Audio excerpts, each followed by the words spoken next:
तो आपने स्क्रीन देखी और सोचा भाई मार्केट तो डाउन है, लेकिन थोड़ा ध्यान से देखिए। सरफेस के नीचे की पिक्चर पूरी तरह अलग और सच में माइंड ब्लोइंग है।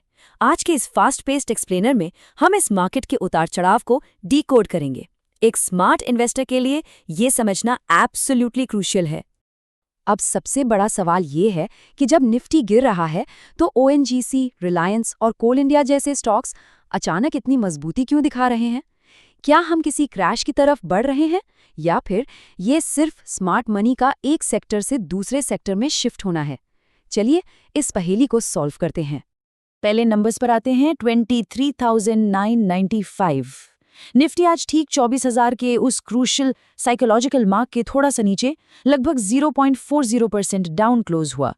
जब भी ऐसा कोई बड़ा लेवल टूटता है ना, तो मार्केट में थोड़ी टेंशन तो बनती ही है।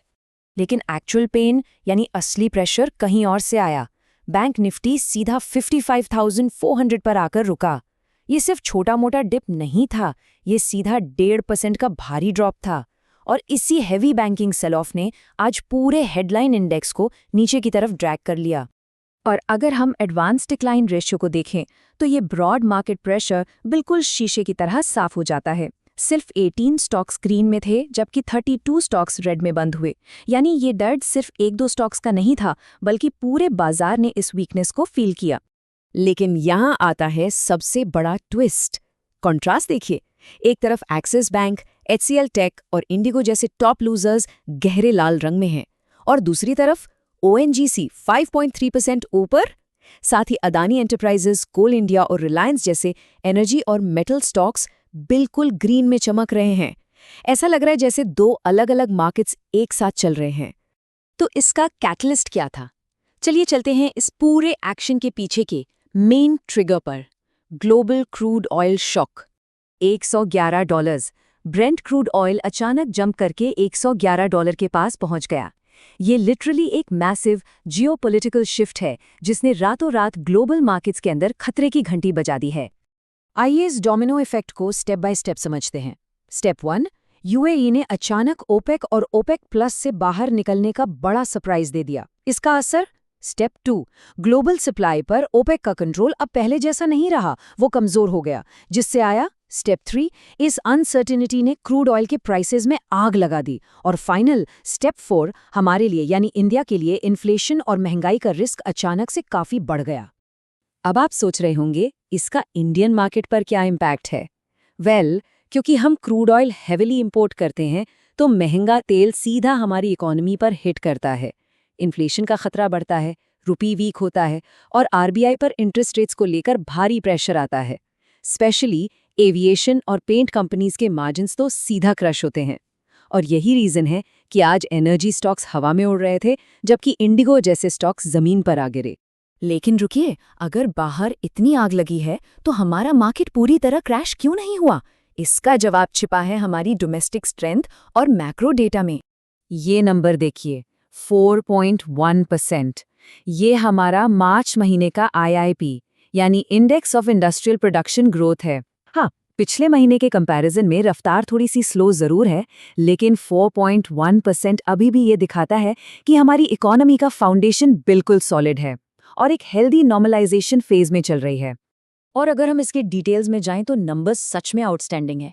कैपिटल गुड्स में लगभग 14.6% का मैसिव जंप आया है।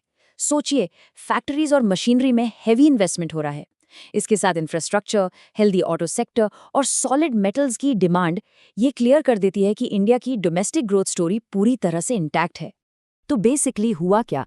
एक तरफ ग्लोबल शॉक्स थे, पर दूसरी तरफ स्टेबल मैक्रो डेटा और स्ट्रॉन्ग डोमेस्टिक लिक्विडिटी ने मार्केट को बचा लिया। पूरा मार्केट क्रैश नहीं हुआ, बल्कि जो हमने देखा वो सिर्फ एक सिलेक्टिव करेक्शन था।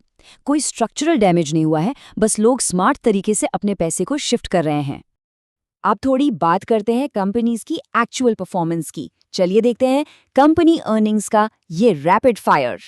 शुरुआत करते हैं ऑटो जायंट मारुति सुजुकी से। इनके ऑपरेशंस काफी स्ट्रांग रहे। एसयूवी सेगमेंट में इनका मिक्स पहले से बेहतर हुआ है। लेकिन सबसे बड़ा गेम चेंजर, इन्होंने 14,000 करोड़ रुपए का एक मैसिव केपेक्स प्लान अनाउंस किया है। ये दिखाता है कि मैनेजमेंट को अपने लॉन्ग टर्म एक्सपेंशन पर कितना सॉलिड भरोसा है। कुछ और ब्लॉकबस्टर रिजल्ट्स भी आए हैं। सीए टायर्स का प्रॉफिट लिटरली 140% से ज्यादा शूट अप कर गया और मार्जिन्स में शानदार रिकवरी आई। उधर बंधन बैंक ने भी काफी स्ट्रॉन्ग नेट प्रॉफिट पोस्ट किया और उनके एनपीए यानी बैड लोन्स में लगातार सुधार दिख रहा है। ये नंबर्स मार्केट के लिए एक बहुत बड़ा पॉजिटिव सरप्राइज थे। हालांकि सब कुछ परफेक्ट नहीं था, अर्निंग्स का पिक्चर थोड़ा मिक्स्ड भी रहा। एक तरफ अदानी विल्मार ने स्ट्रॉन्ग रेवेन्यू और प्रॉफिट डिलीवर किया, तो दूसरी तरफ आरईसी लिमिटेड के नंबर्स काफी वीक रहे और उन्होंने मार्केट के प्रॉफिट एस्टिमेट्स को मिस कर दिया। तो इस सब का बॉटम लाइन क्या है? अगर हम आज के सेक्टर व्यू को मैप करें तो पिक्चर बिल्कुल क्लियर है। स्मार्ट मनी उन सेक्टर्स में गया जहां स्ट्रेंथ थी, जैसे oil and gas, metals, infra और कैपिटल गुड्स। और पैसा निकाला कहां से गया? बैंक्स, आईटी, एविएशन और कंजम्पशन से, जहां वीकनेस थी। और इसी पूरे प्रोसेस को हम मार्केट की भाषा में सेक्टर रोटेशन कहते हैं। इसका मतलब है इन्वेस्टमेंट कैपिटल का चुपचाप एक इंडस्ट्री से निकलकर दूसरी ऐसी इंडस्ट्री में जाना जहां ज्यादा फायदा दिख रहा हो। यही रीजन था कि मेरा इंडेक्स रेड में था पर एनर्जी स्टॉक्स ऊपर भाग रहे थे। अगर आप सिर्फ निफ्टी का चार्ट देखते तो आप इस बदलाव को पूरी तरह से मिस कर देते। इसलिए एक स्मार्ट इन्वेस्टर का गोल्डन रूल हमेशा याद रखिए। Global events, local macro data और कंपनी की एक्चुअल अर्निंग्स, ये तीनों मिलकर मार्केट की डायरेक्शन तय करते हैं। आपको सिर्फ इंडेक्स चार्ट के दायरों से बाहर देखना होगा, तभी आप मार्केट की इस रियल पिक्चर को कैप्चर कर पाएंगे। तो इस एक्सप्लेनर को हम एक बहुत ही इंटरेस्टिंग सवाल के साथ खत्म करते हैं। यूएई के ओपेक से निकलने के बाद और इस करंट सेक्टर रोटेशन को देखते हुए क्या इंडियन एनर्जी स्टॉक्स में एक massive long term bull run just शुरू होने वाला है?